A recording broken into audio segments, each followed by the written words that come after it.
ഒരേ കാര്യം തന്നെ തിരിച്ചും മറിച്ചും കുറേ തവണ ചെയ്യേണ്ടി വന്നു കഴിഞ്ഞാൽ നമ്മൾ കുഴഞ്ഞു പോകും. പ്രോഗ്രാമിങ്ങിൽ ഈ ഡിഫിക്കൽട്ടി ഒഴിവാക്കാനാണ് നമ്മൾ ലൂപ്സ് ഉപയോഗിക്കുന്നത്. ലൂപ്സിനെ നമുക്ക് പായസം കുടിക്കുന്നതായിട്ട് കമ്പയർ ചെയ്യാം. നമ്മൾ ഓരോരോ സ്പൂണായിട്ട് എടുത്ത് കുടിക്കുന്നു ആൻഡ് ബൗൾ തീരുന്നത് വരെ അത് കണ്ടിന്യൂ ചെയ്യുന്നു. ഇതേ ലോജിക്ക് തന്നെയാണ് ലൂപ്പിൻ്റെയും.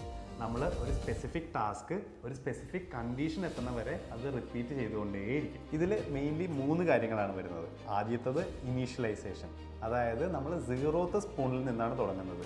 അറയിലുള്ളത് പോലെ തന്നെ ഇവിടെയും കൗണ്ടിങ് 0ൽ നിന്നാണ് തുടങ്ങുന്നത്, 1ൽ നിന്നല്ല. രണ്ടാമത്തേത് കണ്ടീഷൻ, അതായത് ഓരോ തവണയും നമ്മൾ ബൗള് എംപ്റ്റി ആയോ എന്നുള്ളത് ചെക്ക് ചെയ്യണം. തേർഡ് ഇൻക്രിമെൻറ്റ്, നമ്മൾ ഓരോ തവണയും കുടിച്ച സ്പൂണിൻ്റെ കൗണ്ട് 1 ആയി കൂട്ടുന്നു.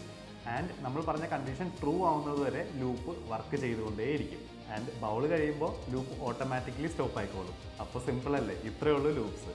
നെക്സ്റ്റ് വീഡിയോയിൽ നമുക്ക് ഫങ്ഷൻസ് നോക്കാം. അപ്പോൾ ഫോളോ ചെയ്യാൻ മറക്കണ്ട.